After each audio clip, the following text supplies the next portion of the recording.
Hi, and welcome to Accounting Academy. I'm Fitz, and this is my dog FIFO. We love to help people learn more about accounting, so join us on our adventures as we dive into accounting topics. On today's adventure, we are helping our friend Ethan and Lisa. They started a lemonade business and are looking to learn more about depreciation. So let's go to class. Hey, Fitz. Hey, guys. Hi, FIFO. How's business going? It's going really good. It's been a month and Ethan's dad told us we better start depreciating our lemonade stand. Great. It's definitely a good time to calculate depreciation. Yeah, can you teach us all about depreciation? Yeah, teach us everything we need to know so we can apply it going forward. Sure, let's go to the board.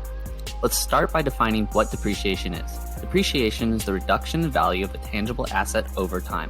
This occurs due to wear and tear, usage, obsolescence, or just the passage of time. That seems complicated. Yeah, and what is a tangible asset?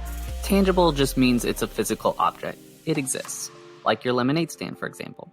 Unlike if you bought a lemonade recipe, that would be intangible because it is knowledge and not physical. So why do we depreciate assets and not just expense them when we buy the asset? This is done to match actual costs with the asset use and the economic benefit received from that asset over time. For example, if the lemonade stand can be utilized for 5 years, then depreciation is the way that we spread that asset cost over the full useful life while also accounting for the reduction in value of that asset over time. Okay, but what if it still has value at the end of its life? Great question, Ethan. We call this the salvage value. This is the value we think will be the residual value when the asset has been fully used over its useful life. Would that be like at the end of the life of this lemonade stand, we could sell it for the salvage value? Yep, you got it. It could be scrap, parts, or selling the whole stand to someone else who may just use it outright. Okay, but how do we determine the useful life? This can be a bit complicated. We can look to others with similar assets, estimate it, or use historical knowledge. Well, the seller of the stand said probably 5 years, so let's go with that. Great. Now let's go over the most common types of depreciation. Wait, there's more than one? Yep, there are 4 common methods in accounting. 4? That's a lot. Each one is useful to match certain assets' depreciation closest to the way the asset loses value. Well, tell us, Fitz, what's the most common method? Yeah, let's start with straight line. This method simply distributes the depreciation evenly over the useful life. Can you help us better understand what that means with an example?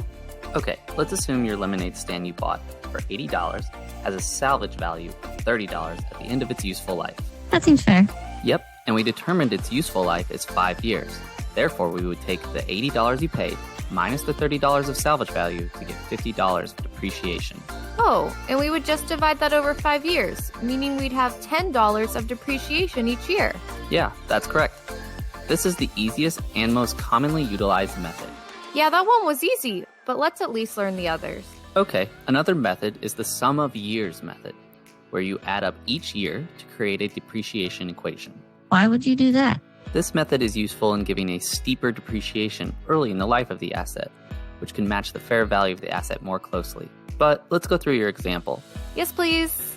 So in your example, the useful life is 5 years. So you would simply add up 5 plus 4 plus 3 plus 2 plus 1, which equals 15. Then in that first year, because there are 5 remaining years, you would divide 5 by 15. Then you would depreciate that percentage of the asset. So about a third, or 16.66. But what about the next year? Well, now there are 4 remaining years. Oh, so 4 over 15. Yep, and you would multiply that percentage by the $50, and you would continue that till the end of its useful life. Okay, that one is a bit more complicated, but I get it's just math. So Fitz, what's the next one? Okay, so the next one is called double declining balance depreciation method. This method front loads the expense the most. Double declining sounds double hard. Okay, I'll explain. This one is just an equation as well. For this one, you just double your depreciation rate and multiply it by the residual value each year. Okay, show us. Let's use your example again. If you divide 100% by your 5-year useful life, you get 20%.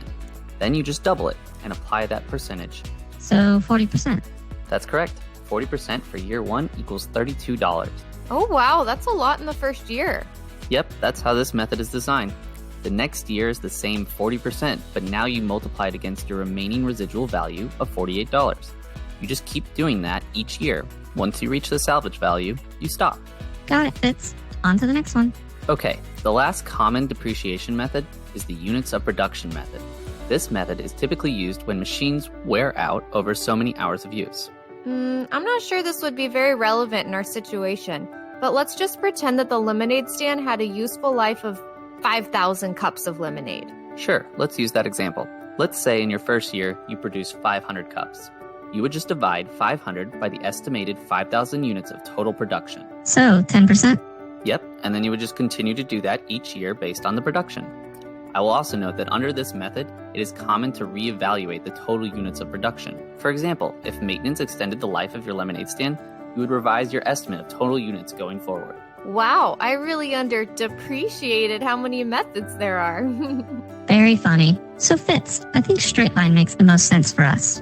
Yeah, that's a great and simple choice that is probably the most common. So what are the journal entries for depreciation? So the entries would be a debit to depreciation expense and a credit to accumulated depreciation. This account is a contra account to your asset to show the net balance of your asset. Thanks so much, Fitz and FIFO. We learned a lot. Good luck, kids.